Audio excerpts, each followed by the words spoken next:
atolotra antsika izao ny fanompoam-pivavahana ho an'Andriamanitra eto amin'ny radio vaovao maso.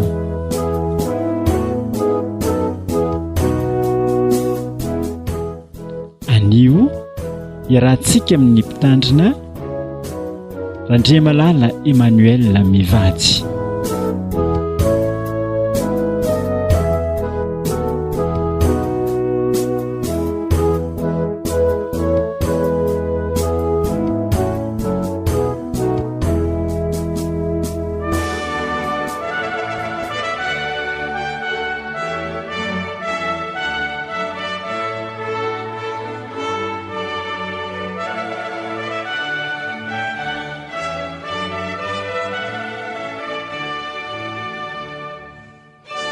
Raha iseho Kristy fiainantsika dia hiara-miseho aminy koa amin'ny voninahitra ianareo.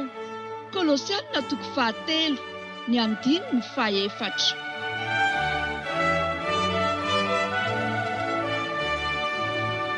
Ry havana malala, amin'ny fofeny fitiavana no ionana aminao ao anatin'izao fiombonantsika mivavaka izao. Ahafantarantsika fa Andriamanitra tiantsika Andriamanitra ary ahatonga antsika koa iorina amin'ny tenin'Andriamanitra amin'ny fiainantsika manontolo. Ampitombona ao aminao ane ny fahasoavana sy ny fiadanana. Andehary hideran'Andriamanitra amin'ny fahatsarany ny famelan-keloka izay omen'Andriamanitra antsika isika fa manokatra lalana be deaibe ho amin'ny fiainantsika izany. Ifandimbiasantsika ny salamo 2:3 amin'ny anaran'i Jesosy manao hoe: sambatra ny olona izay voavelany elony sy voasarona ny fahotany. Sambatra ny olona izay tsy sain'i Jehovah eloka ary tsy misy fitaka amin'ny fanahiny. Raha nangina aho dia ny alany ny taolako rehetra noho ny fitarainako mandrakarivo. Fa efa navesatra tamiko andro aman'alina ny tananao, niova ny fahatanjahako toy ny azo ny fahamainana ny lohataona. Ny fahotako nambarako taminao ary ny eloko tsy mba nafeniko. Hoy izaho hiaiky ny fahadisoako amin'i Jehovah aho ary ianao dia namela ny eloko ny fahotako. Zany nao ka ivavahany tsara fanahy rehetra aminao amin'izay andro ahitana anao. Eny tokoa na dia tondraka aza ny ranobe tsy hatratra azy izany. Ianao ny fiereko, miaro ahy tsy ho azo ny fahoriana ianao, fiobi-pamonjena no ahodidinao ahy. Anomesainanao sy ampianatra anao izay lalakalehanao aho, hitsinjo anao ny masoko ka anolo-tsainanao aho. Aza manahaka ny sovalina ny apondra tsy manan-tsaina, visy lamboridy no aingo hiazonana azy, fa tsy mety manaiky anao izy.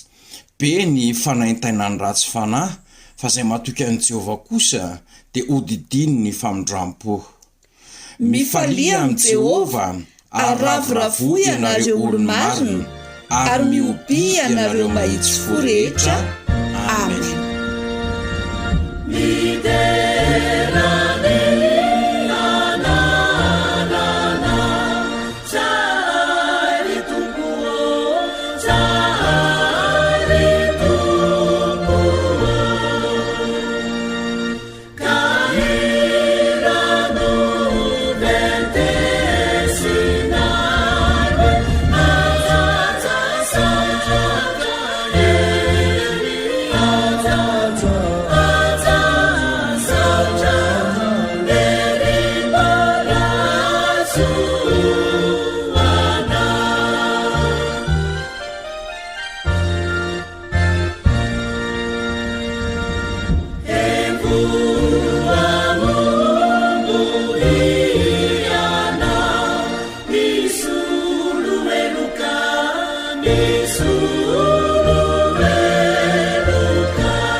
iombona amin'ny vavaka fiderana isika.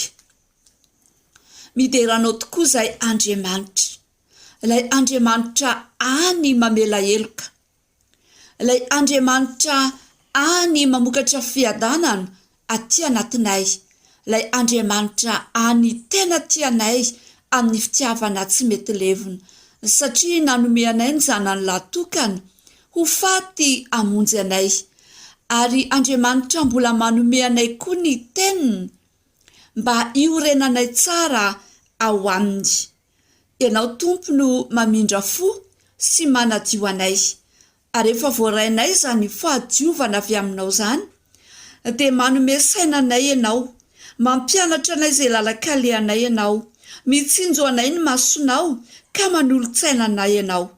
Andriamanitra tsy mba tahaka ny biby izay eo anatrehanao, fa zanaka izay ary nataonao nitovy endrika taminao, koa mideranao sy mankalazanao izay, misaotranao izay Andriamanitra rainay. Ary izao fanompoam-pivavahana iombonana izao, engane Tompo, mba hatonga anay hirafitra tsara aminao, hatonga anay akaiky anao, ary hatonga anay ankatoa sy anome voninahitra anao amin'ny fiainanay. Amin'ny anaran'i Jesosy no anaovanay izany fiderana izany. Amen.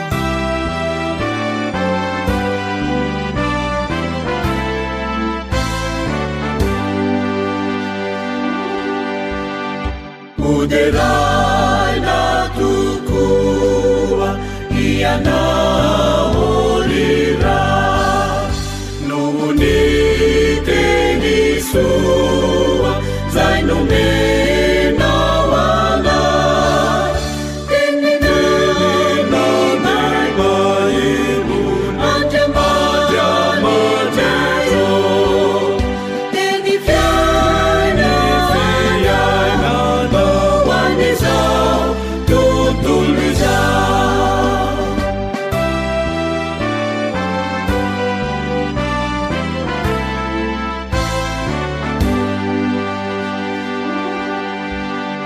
faniteni numena Tompo orai tsitu manadir manavao mampaherini fo tenina baimu Andriamanitra teni fiaina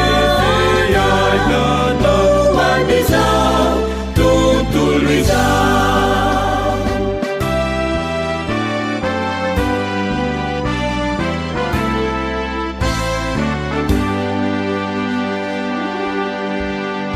nitsangana hanuku oriminu iza kaniteni nituku nuturiwa bara tenina baimu Andriamanitra teni fiaina wanizao tutulizao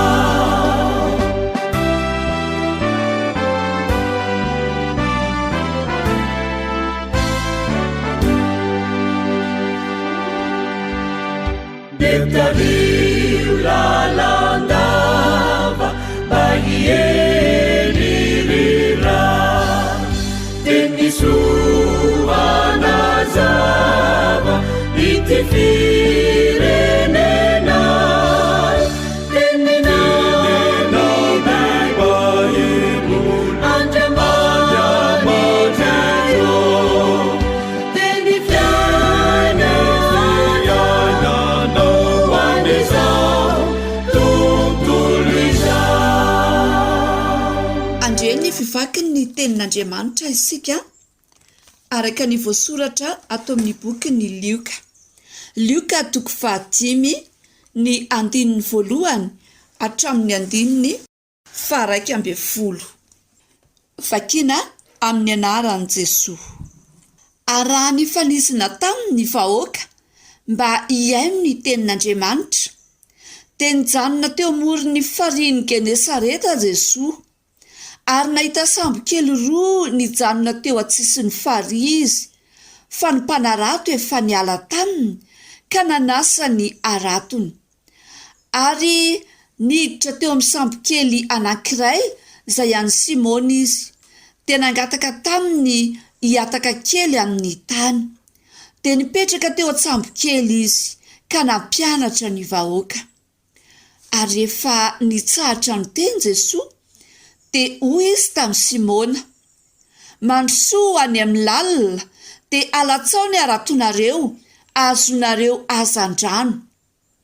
Fa Simona namalaka nanao hoe, Tompoko, mandritry ny alina no efa nikelezana iaina, nefa tsy nahazo na inona na inona, kanefa no ny teninao dia alatsako ihany ny arato.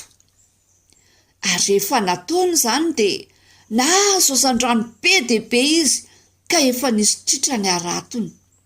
Ary izy nanatsika ny namany izay teo amin'ny sambo kely hafa mba ho avy hanampy azy, dia avy ireny, ary nofenony ny sambo kely roa ka efa sakian'ny lentika. Ary rehefa hitan'ny Simona Petera izany dia nenkohaka tamin'ny tongotry Jesosy izy ka nanao hoe, Tompoko, miala amiko fa olomeloka aho.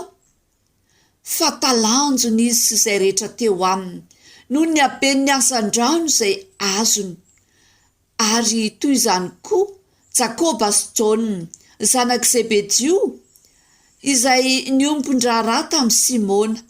Dia hoy Jesosy tamin'ny Simona, aza matahotra, hatramin'izao ankehitriny izao dia olona kosa no azonao. Ary rehefa nampiantsona ny sambo kely teo an-tanety izy dia nahafoy ny zavatra rehetra ka nanaraka an' Jesosy. Ray Masino, manamasinanay amin'ny fahamarinana, ny teninao no fahamarinana. Amen.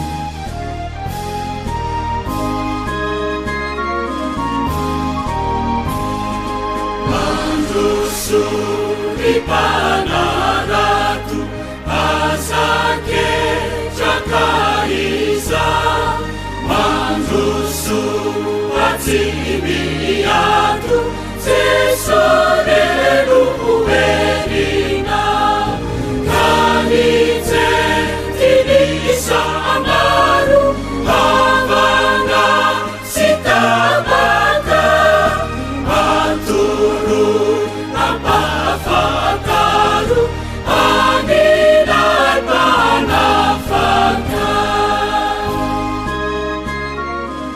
Riavana mampiorina ny mino ny tenin'Andriamanitra. Amin'ny fiandohandohan'ny taona toy izao dia maro ireo olona izay makany amin'ireo olona mahay milaza fa mahay mamantatra ny hoavy na manova koa ny hoavin'ny olona ho tsaratsara kokoa. Dia misy isan-karazany izy ireny, nareo nentim-paharazana tahaka ny mpanandro, ny mpiskidy, mpomasy, fa misy koa ireo vaovao avy any ampitan-dranomasina mitonona hoe mpaminany. Dia misy olona mirohatra mandeha any mba anana ny fiainana tsaratsara kokoa amin'ny taona tombonandro izay ananany. Ary dia misy ireo kristianina, ary mety maro ireny izay kristianina tsy miorina tsara, mandeha any amin'ireny milaza azy ho mahalala ny hoavy na manova ny hoavy ho tsaratsara kokoa ireny. Misy kristianina mandeha any. Ka izany indrindra riavana no anomezan'ny tompo antsika ity lohahevitra ity hoe ampioren'ny tsara amin'ny tenin'Andriamanitra ny finoanao, atonganao tsy vily amin'ny akavia na amin'ny akavanana na andeha ifindrafindra fiangonana any amin'ny fiangonana milaza fa misy mpaminany zay afaka anambara aminao ny hoavinao. Ka ny tenin'Andriamanitra zay novakiana tao amin'ny Lioka 5 teo de sitrako ny Tompo ampianarana antsika alalantsika ny sitrapon'Andriamanitra, tian'Andriamanitra hitondrana ny fiainantsika. Zay tiany Tompo apetraka amintsika voalohany azy, raha ohatra ka olona tena mino tokoa itsika dia afaka miteny aminao manokana manoloana ny toe-javatra manokana zay iainanao ny Tompo.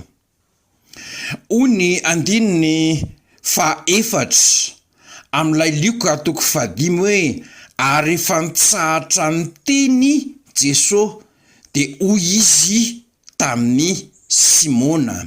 Ary efa nitsahatra ny teny Jesosy de hoy izy tamin'ny Simona. Ny teny nampianatra ny vahoaka Jesosy. Tao anatin'ny sambo-kelin'ny Petera izy. Ny sambo-kelin'ny Petera zany no lasa karazana pilipitra nanaovan'i Jesosy antoriteny, ary Petera de teo akaikiny Jesosy.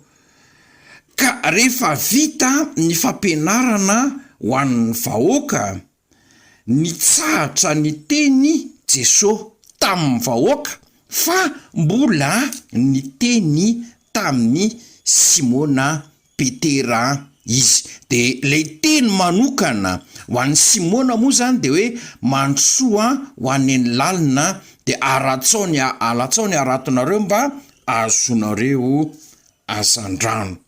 Rehefa avy niaino fampianarana niaraka tamin'ny vahoaka Petera de nitenenany Jesosy manokana. Mahalala ny momba anao manokana Jesosy, tahaka ny nahalalany zay olana zava-nisy teo amin'ny fiainany Petera. Petera manko tsy nilaza tamin'i Jesosy hoe Jesosy, zay ene ka rirake, zay ene tsy nahazo azandrano nefa niasa nandritra ny alina, ary Petera tsy nangataka tamin'ny Tompo fa niaino fampianarana niaraka tamin'ny vahoaka izy. Ka zay tiana apetraka amintsika ry havana de manova voalohany indrindra tahaka an' Jesosy, ampandrosoy ao anatin'ny sambo-kelinao Jesosy, ampandrosoy ao anatin'ny tokantranonao Jesosy, ampandrosoy ao am-ponao Jesosy, ampandrosoy ao amin'ny toeram-piasanao Jesosy. De miainoa an Jesosy, miainoa an Jesosy, miainoa fampianarana, makanisa any am-piangonana, miaino toriteny miaraka amin'ny kristianina. Fa zao nataon'ny Tompo aminao, rehefa avy miaino toriteny miaraka amin'ny olona rehetra ianao de mbola mitoy ihany ny resaka ataon'i Jesosy fa aminao manokana. Le fampianarana zany ny ombonana tamin'ny maro, fa ity de teny manokana ho amin'ny Petera de manao an'izany koa aminao Jesosy, satria fantatry ny Tompo tsara zay zava-misy eo amin'ny fiainanao tahaka ny nalalany de zavatra nitranga tamin'ny Petera, tsy nila amin'ny Petera ny teny taminy akory izy.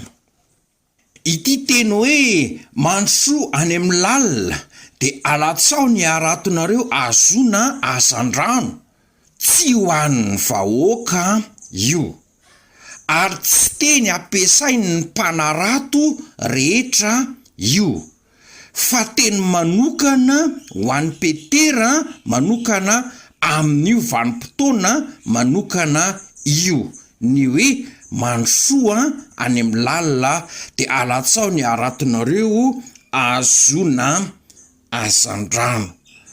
Hoy aho hoe tsy nilaza zay zavatra nisy tamin'ny fiainany Petera, kanefa na izany aza miten'Andriamanitra miteny hoe loary eo anatrihany ny fonareo, ambara ho aminy ny fanahinareo rehetra. Ka rehefa avy manao an'izay ianao dia miaino tsara ny feo an'ny Tompo, fa miteny aminao manokana izy. Hoy ny teny any amin'ny Isaia 5:5, ny 2:2 hoe miaino dia miaino ahy ka hano zay tsara. 3 atongilany ny sofinareo ka makanisa aty amiko, miainoa dia ho velombelona ny fanahinareo. Mianatra miaino ny feo an'ny Tompo. Ary zany lay teny fikasana napetraky ny Tompo ao amin'ny Deutéronomie 7:20 hoe raha miaino tsara ny feo an'i Jehovah Andriamanitra ao ianao ka mitandrina ankatoa izany dia ho tahiny ianao. Ka mila miaino tsara, manongilana sofina. Zay le teny hoe mikatsaka amin'ny fanjakan'Andriamanitra sy ny fahamarinany. Hoy ny ten'Andriamanitra hoe ho hitanareo aho raha katsahanareo amin'ny fonareo rehetra. Afaka miteny manokana amintsika zany ny Tompo. Ary Jesosy dia niteny tao amin'ny Jaona 4:12 hoe mbola manana zavatra maro ho lazaina aminareo aho. Misy zavatra maro tiany Tompo ho zaraina amintsika raha mahay miaino tsara ny feo an'ny Tompo itsika. Ka sitraky ny Tompo zany tsika ino izany ary angetaeta izany. Niteny Jesosy miteny hoe sambatra zay nona sy mangetaeta ny fahamarinana. Inona ny fahamarinana? Ny tenin'Andriamanitra ny fahamarinana. Sambatra ny madio am-po fa izy no ahita an'Andriamanitra. Ny olona mahita an'Andriamanitra dia anambarany ny ao anatin'ny fony. Ary zay le nambaran'ny Davida tamin'ny Salamo nanorenantsika ny fiderana teo. Salamo 2:30 nanehon'ny Davida hoe sambatra ny olona zay voavela ny elony sy voasarona ny fahotany, sambatra ny olona zay tsy sain'i Jehovah eloka ary tsy misy fitaka ny fanahiny. Olona madio am-po, olona voavela eloka. Dia zao no teny fikasana ery amin'ny 5:9 amin'ny Salamo 2:30 hoe anome saina anao aho sy ampianatra anao zay lalakalehanao, hitsinjo anao ny masoko ka anolo-tsaina anao aho. Teny fikasana kanefa tsy tanteraka amintsika izany raha tsy anisan'ilay olona madio am-po, anisan'ilay olona voavela eloka isika. Afaka ny hevitra mampisaraka antsika amin'Andriamanitra dia fenon'Andriamanitra ny fanamasina itsika. Ny fanamasina dia miteny amintsika ary ny fanamasina koa dia manome antsika ilay fanahy azontsika mahay manavaka tsara, mahay manavaka tsara ny sitrapon'Andriamanitra amin'ny feo amin'ny fieritreretanao manokana na amin'ny feo an'ny olona na amin'ny feo an'izao tontolo izao. fa ny baiko'ny tompo de hoe aoka ho fantatrareo ny sitrapon'Andriamanitra zay tsara sady ankasitrahana no marina. Ny olona ampafantarin'Andriamanitra ny sitrapony, ny olona amboran'Andriamanitra ny ao anatin'ny fony de ny olona zay efa fantatr'Andriamanitra radio fa ankato azy. Ho Jesosy hoe raha tia ahy ianareo de mitandrina ny didiko, ka mitady olona mahatoky ankato ny taridalana zay omeny zany ny tompo, fa tsy atao andrakandrana le izy hoe aloha andramako fantarina ny sitrapon'Andriamanitra, ka raha mety amiko de ataoko, fa raha tsy mety amiko dia ajaniko. Tsy zany la izy, fa Andriamanitra de mitady ny olona vonona ankato ny sitrapony. De ny fanontaniana mipetraka ao anatin'ny sainao de ny hoe ahoana no fomba ahafantarako ny sitrapon'Andriamanitra manokana amin'ny fiainako? Ahoana no azoko teny manokana hitarian'ny tompo lalana ahy eo amin'ny fiainako? De hitantsika tamin'ny Petera teto hoe Petera aloha dia niaino ny fampianarana niaraka tamin'ny vahoaka, fa rehefa avy niaino ny fampianarana niaraka tamin'ny vahoaka izy zay vao nanambaran'i Jesosy ny sitrapony manokana. Ka lay sitrapon'Andriamanitra manokana, ambaran'Andriamanitra aminao manokana zany dia mifanaraka tsara amin'ilay fampianarana zay omeny tompo amin'ny akapobeany ho an'ny olona rehetra. Fa Andriamanitra tsy miteny mihitsy hoe raha ohatra ka ao anatin'ny fahasahiranana, ao anatin'ny filambola maika de maika ianao, de Andriamanitra tsy hiteny aminao mihitsy hoe mandehana mangalatra na mandehana miloka azakaza-tsoavaly, tsy miteny an'izany mihitsy Andriamanitra, na mandehana mijangajangana manaova kolikoly. Fa lay famantarana ny sitrapon'Andriamanitra araka nambarako teo de lay fampandrosoantsika ny Jesosy ao anatin'ny sambo kely, fampandrosoana ny Jesosy ao am-po ao anatin'ny tokantrano, ho tompo-trano, mifakazara amin'ny tsotoa ianao.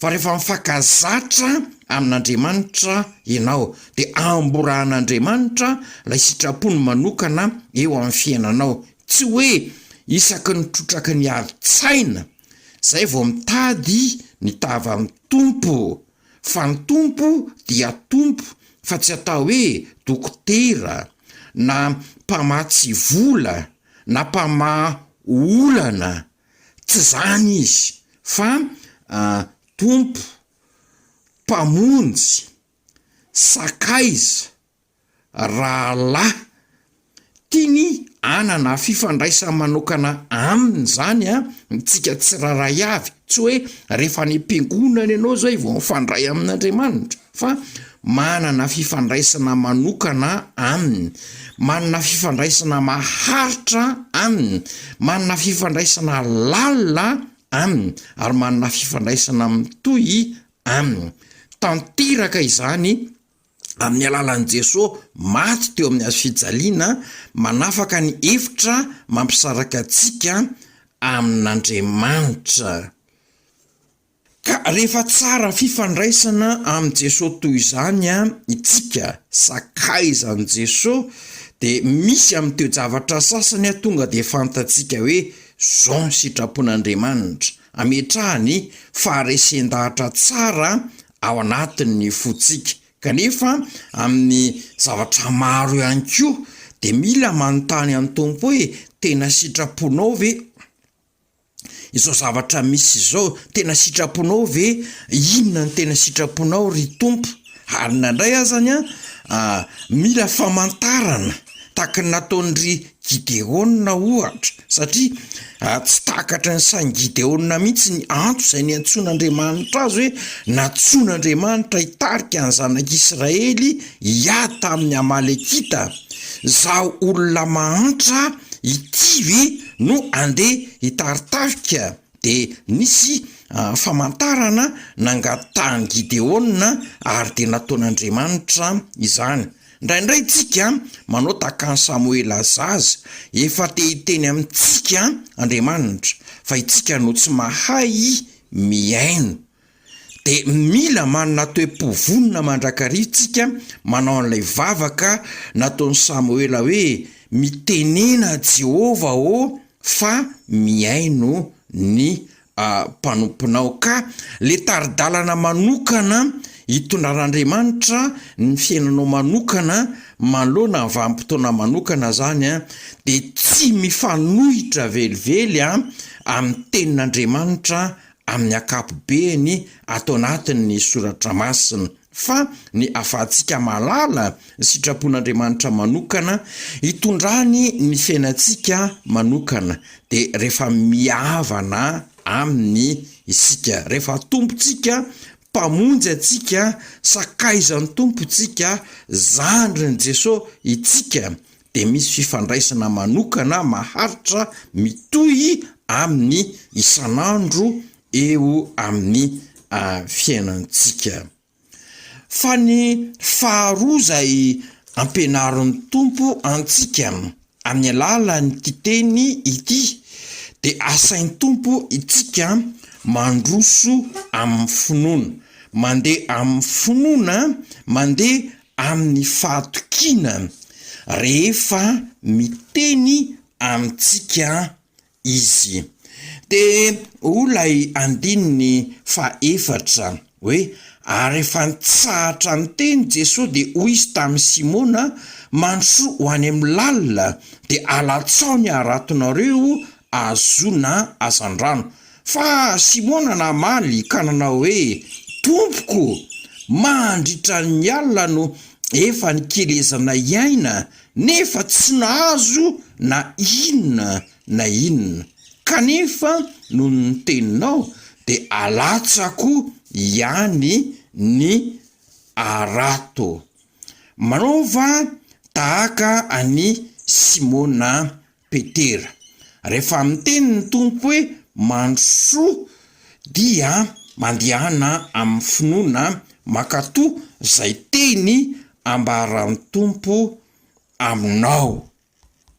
Ny fanohitra tanteraka tamin'ny fihevitry Petera, ny fanohitra tamin'ny fombany, ny fanohitra tamin'ny fahazarany, ny fanohitra tamin'ny fahaizany, ny fanohitra tamin'ny fahaiza-manaoany lay teny zay nambaran'i Jesosy taminy. Ka ny kely aina Petera, ny kely aina reraka sasatra tamin'ilay fomba nahazatra azy, kanefa tsy nahazo na inona na inona. Tamin'ny fomba nahazatra na naharatony Petera zany indraindray nahazo be dehibe izy, indraindray nahazo kelikely, fa teto tsy nahazo na inona na inona. Mandrakariva rehefa tsy mahazo na inona na inona itsika, zay vao manontany ny tompo. Fa ny tena tsara de manana fifandraisana tsara amin'ny foana ary manontany azy foana, miresaka amin'ny tompo foana, na mahazo na tsy mahazo. Ao anatin'izay de miteny amintsika ny tompo. Ahoana ary no natonga amin'ny Petera ny teny hoe kanefa noho ny teninao, kanefa noho ny teninao. Satria Petera efa nandre mialoha lay fampianarana nataon'i Jesosy. Tao anatin'io fampianarana nataon'i Jesosy niaraka tamin'ny be sy ny maro de nahalala an Jesosy izy. Nisy hery, nisy fahefana ny fampianarana nataon'i Jesosy, ny antraika tamin'ny Petera, nanavatsava ny fony, fantany hoe marina zany fampianarana zany, tsara zany fampianarana zany, feno fitiavana zany fampianarana zany. Azo antoka izany fampianarana izany, namboly fahatokiana, namboly finoana tao anatiny lay fampianarana. Ka rehefa niteny Jesosy hoe alatsaony amin'ny lalina ny aratinareo mba hahazoana azan-drano, na de ny fanohitra tanteraka tamin'izay mahazatra azy ara izany tenin' Jesosy zany dia no tanterahany ny baikon'ny Jesosy. Raha ianao no anontaniako hoe ny tenin'ny olona rehetra io ve de ekenao? Iteny amin'ny olona rehetra zay miteny aminao ianao ve hoe no ny teninao de ataoko zao na ataoko zao? Tsia, fa ny olona ekenao teny de ny olona fantatrao fa manambara ny marina ary marina ny zavatra ambarana. Ka rehefa avy niaino ny fampianarana zany niaraka tamin'ny be sy ny maro Petera de nino lay teny manokana zay nomeny Tompo ho azy. Ka ny azona finoana zany de avy amin'ny toriteny.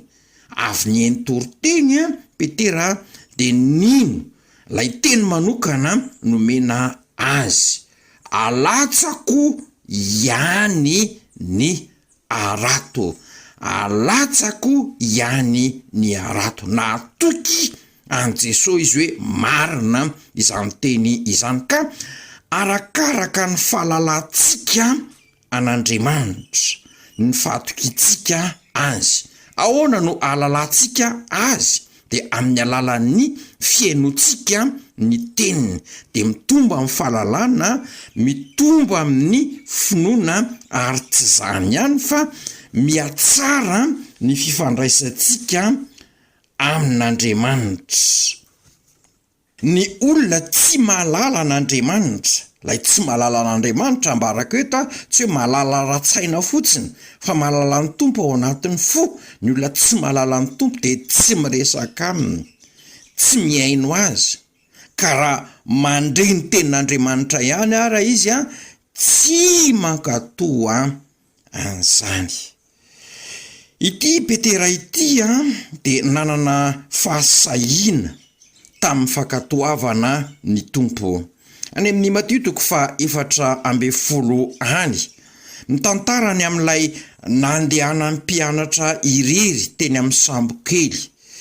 Jesosy tsy niaraka tamin'ny alina de notohain'ny rivotra, nosakanan'ny onja, de nitsingevangevana teny ambonin'ny ranomasina teny nandritra ny alina zareo.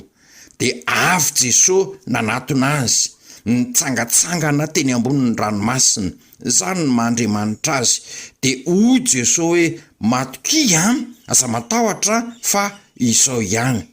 De hoy Petera hoe raha ianao ihany io de asaivo manantona anao eny ambonin'ny rano aho. Matthieu 4:19-20.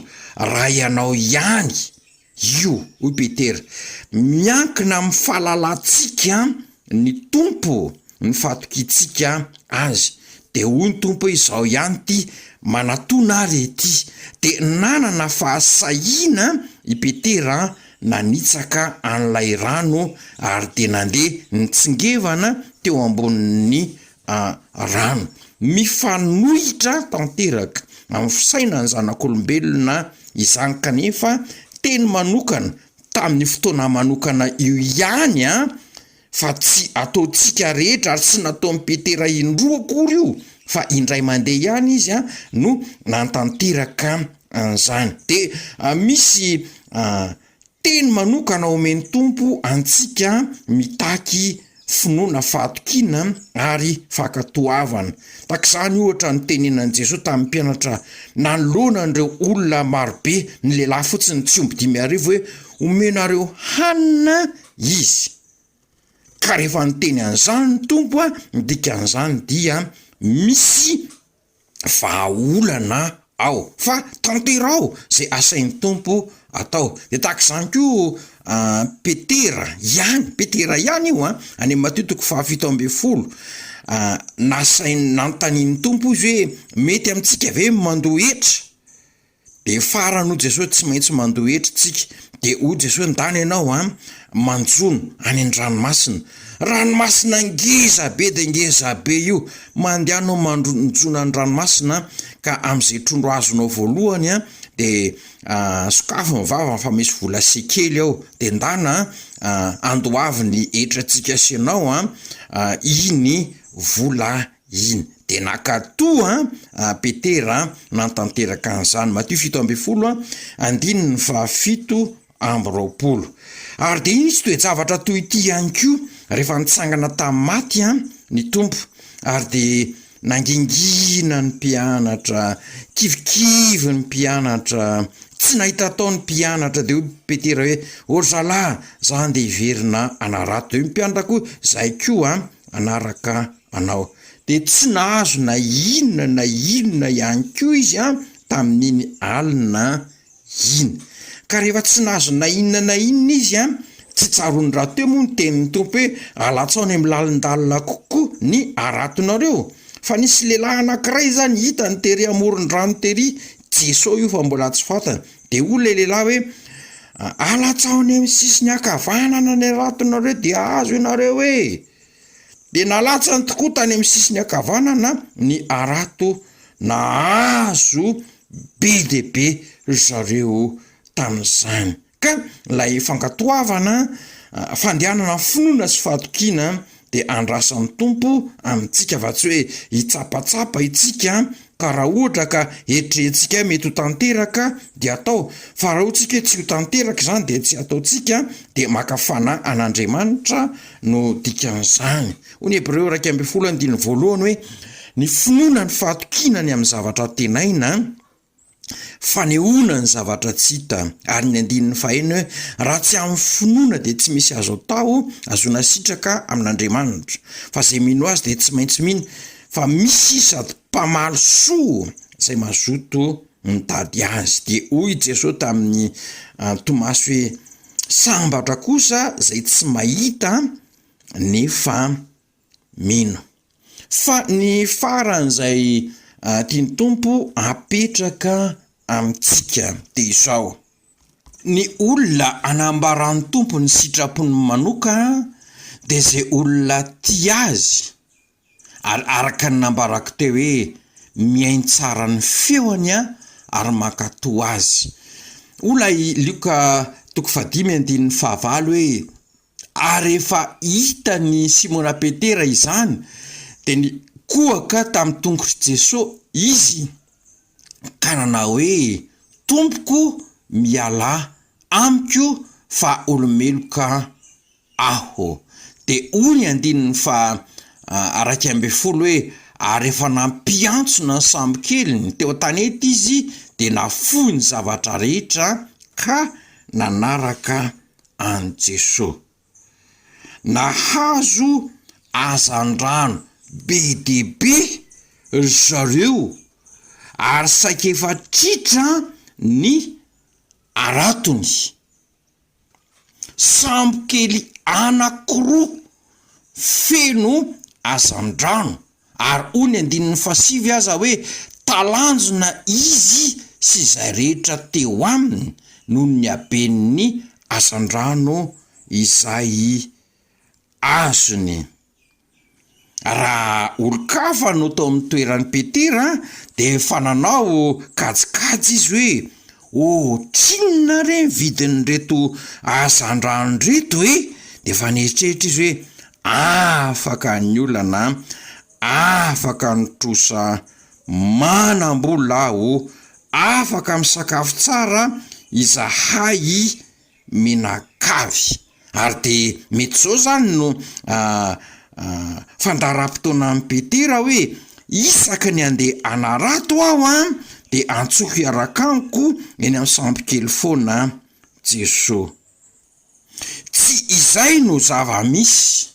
na de talanjona noho ny abetsaky ny azandrano azy izy sy ireo niaraka taminy tsy nifantoka tany amin'ny azan-drano ny sainy Petera fa nifantoka tany amin'ny Jesosy, nifantoka tany amin'ny Jesosy lay niteny taminy, lay marina amin'ny teniny, nifantoka tany amin'ny Jesosy ny sainy ka tonga de nekohaka teo amin'ny tongotr'i Jesosy izy ary niteny taminy hoe melamiko fa olomeloka aho, tsarony fa tena mpanota izy ary tsarony hitany fa tena Andriamanitra Jesosy. Tsy nifantoka tany amin'ny azan-drano sy ny vidin'ny azan-drano ny sainy Petera fa nifantoka tany amin'le antson'i Jesosy hoe aza matahotra fa hatramin'izao de olona kosa no ho azonao, ka teny eo de nampiantsona ny sambo kely ny tanety izy de nahafoy zavatra rehetra ka nanaraka an Jesosy. De ahoana zany le trondro be deaibe? Ohatrinona ny vidiny iny? Hatramin'ny sambo kely navelany teo fa lasa izy nanaraka an Jesosy satria fantany hoe tena Andriamanitra io Jesosy io. Fa betsaka zany ny olona izay te alala ny sitrapon'Andriamanitra, tsy mifantoka any amin'ny Jesosy ny fony ary tsy tia any amin'ny Jesosy, tsy tia any Jesosy izy, fa ny tena katsahany sy de diavany mafy de ilay fanomezana omen'ny tompo. Ilay valim-bavaka no tiany mihoatra no lay mpamaly vavaka. Ka raha izany ny toe-pontsika ry havana de tsy afaka ny alala ny sitrapon'Andriamanitra itsika.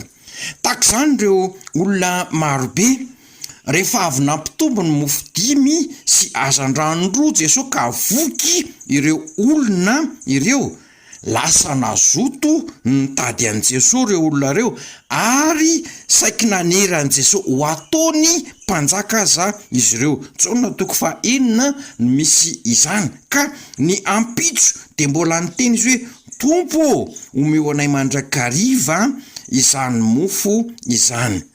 Lay mofo no zava-dehibe aminy fa tsy ilay mpanome ny mofo.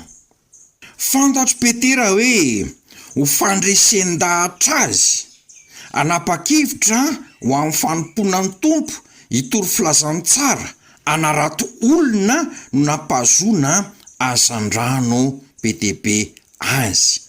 Voaray an'i Petera zany ny afatra tao anatin'ilay fahagagana de resy lahatra izy nanaiky ny antson'ny tompo, nanaiky ny iraky ny tompo. Everinao moa fa moramora tamin'ny Petera no niala tamin'ny asa fivelomany nahazatra azy nananany traikefa. Tsy moramora taminy amin'ny maha-olombelona azy zany fa tena resy lahatra sy babo tanteraka izy ka hatramin'ny sambo keliny sy lay azan-drano be deaibe aza dia nafony. Petera de nandray antso manokana ho apôstôly, fa itsika rehetra kosa, ianao kosa mbola anatanteraka ny asanao andavanandro tahaka ny hoe asa fanaratona izany. Tsy anao apôstôly tahaka ny Petera avokoa itsika rehetra, fa antson'Andriamanitra kosa itsika anompo azy ho apôstôliny eo amin'ny toerana misy atsika ao anatin'ny asa ataotsika isanandro. Zao no tenin Jesosy ao amin'ny Jaona 4:9 hoe aza miasa azona hanina mety ho levona, fa ny hanina zay maharitra mandrakizay zay omen'ny zanak'olona ho anareo. aza miasa azona hanina mety ho levona. Fa maro zany olona no miasa mafy isan'andro fa azona n'ilay hanina mety ho levona ihany. Fa ny mpanaradian'ny tompo zany miasa fa azona n'ilay hanina tsy mety ho levona. Miariariana any an-danitra ka ilay asa fanaontsika isan'andro dia ataontsika ho fijoroana ho vavolombelona, ataontsika fitaovana hitoriana filazantsara dia mandeha ho azy tsy manao kolikoly, tsy mandanga, tsy manao osoka, tsy mangalatra, tsy manambaka ao anatin'ny asa zay ataontsika itsika, satria tsy ataontsika azona hanina mety ho levona io fa ataontsika ho fitoriana filazantsara. Tsy lay fahazom-bola, tsy lay fahazona trondro no zava-dehibe fa lay fahazona olona ho an'ny tompo amin'ny alalan'ilay asa ataontsika isan'andro. Zany no mahatonga ny tenin'Andriamanitra amin'ny teny hoe na inona taonareo na amin'ny teny na amin'ny asa dia ataovy amin'ny anaran'i Jesosy izany. Kolosiana 2:7-7 ary hoe na inona taonareo na misotro na mihinana ianareo dia ataovy ho voninahitr'Andriamanitra fijoroana ho vavolombelona izany. Zany le atao hoe mikatsaka ny fanjakan'Andriamanitra sy ny fahamarinany. Fa rehefa mikatsaka ny fanjakan'Andriamanitra sy ny fahamarinany toy izany tsika dia omen'Andriamanitra antsika mihoatra zay ilay etsika manompo ho azy dia zay ho antsika sy ho sotrotsika ary ho tafitsika. Noho izany ry havana, ampioren tsara amin'ny tenin'Andriamanitra ny finoanao, fa ao anatin'izay no anambaran'ny tompo manokana ny sitrapony, ny taradalana isan'andro ho anao, araka ny tenin'Andriamanitra hoe na mivily amin'ny akavia na mivily amin'ny akavanana ianao ny sofinao dia andreteny ao vonao manao hoe ity ny lalana ka andehanao. Dia ho aminao mandrakarivany ny fahasoavan'ny tompo. Amen.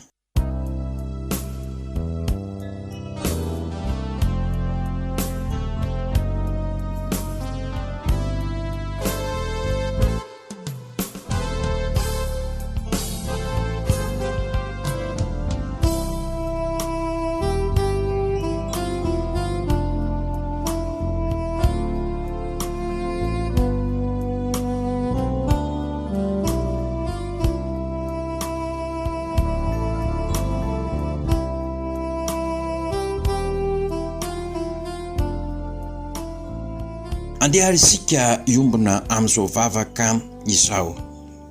Misaotra anao zay Andriamanitra rainay, noho ny amin'i Jesosy Kristy Tompo lay tia anay, lay mampiavana anay aminao Andriamanitra, ka mahatonga anay ho zanak'Andriamanitra, mahatonga anay ho sakaizan'i Jesosy Kristy, mahatonga anay manana fanamasina lay mpitaridalana, mpampianatra, mpananatra, mpanolotsaina anay. Misaotra anao ihany koa noho ny teninao fa fanilon'ny tongotray, manazava ny lalanay ny teninao. Ianao Jesosy ny teny hoe tsy amelanareo ho kamboty aho. Misaotra anao zay Tompo fa ato anatin'ity zao tontolo zao feno fahamaizinana ity dia tonga ianao lay fahazavan'izao tontolo zao dia tsy mandeha maizina izay fanana fahazavanaina. Ny teninao fanilon'ny tongotray fanazavana ny lalanay. Misaotra anao zay Tompo, dia afaka miaraka aminao isan'andro izahay, mamboraka ny ao am-ponao aminay ianao, miteny aminay ianao, mitaridalina anay ianao, manoloana ny zavatra fiainanay isan'andro, manoloana ny fifalianay, manoloana ny fahorianay, manoloana ny fanapa-kevitra tsy maintsy raisinay, dia miteny aminay ianao. Ko misaotra anao izahay, dia amangy ny zanako tsirara avy na iza manerana n'izao tontolo izao. zay mandre zao fandaran'izao any enao ka enao ane tompo no iasa mahery ao aminy, atonga azy anaiky anao Jesosy ho tompo sy mpamonjy, atonga azy ho tena sakaizanao, ho tsara fifandraisana aminao, hifankazatra aminao, dia amboranao zay ao anatin'ny fonao. Dia taio ny fiangonanao mba ho fiangonan'i Jesosy Kristy, tian'i Jesosy Kristy tokoa, ho tsara fifandraisana amin'i Jesosy Kristy ka miorina amin'ny tenin'Andriamanitra ny finoany. Taio ny firenenay, apitrakay eo am-pelatananao Tompo, fa ianao manana hevitra heverana ny firenenay. Koa dia amin'ny anaranao ry Jesosy Kristy Tompo no anaovanay izany vavaka izany. Amen.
raiso ny tsodrano tononona amin'ny tompo, hoy ny tompo aminao, aza matahotra fa mombanao aho, ary aza mierikirika foana fa izao no Andriamanitra ao, mampahery anao aho sady mamonjy anao, eny mitantana anao amin'ny tanakavanan'ny fahamarinako aho.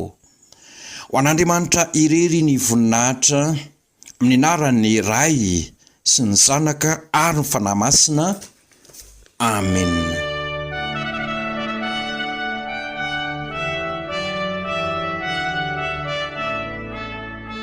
Ny drafitry ny toriteny izay renao teo dia ho hitanao ao amin'ny gazety Solika Fitaiza mivoaka isam-bolana.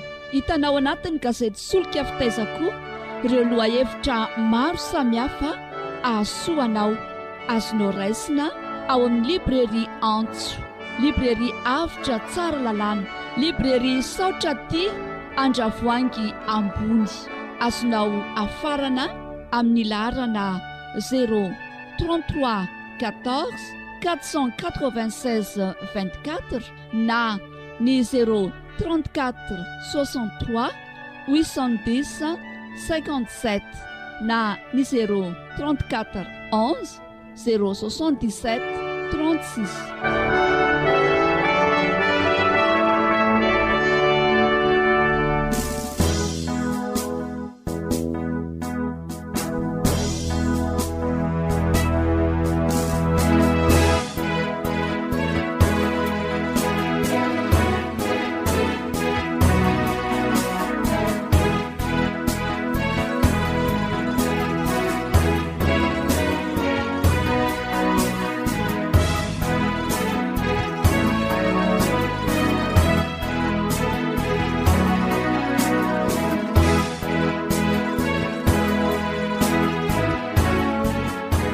renareo teo ny fanompoam-pivavahana ho an'Andriamanitra teto amin'ny radio vaovao maso.